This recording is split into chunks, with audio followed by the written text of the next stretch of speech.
नमस्कार दोस्तों, आप लोग देख रहे बानी भोजपुरी यूट्यूब चैनल।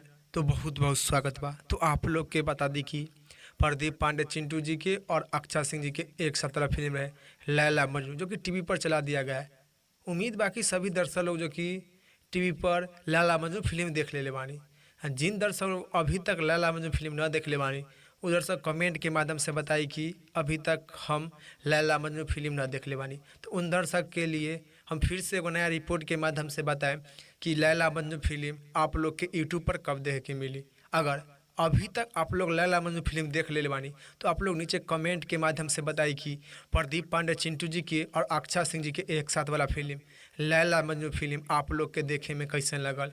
जरूर आप लोग कमेंट बॉक्स में बताएं।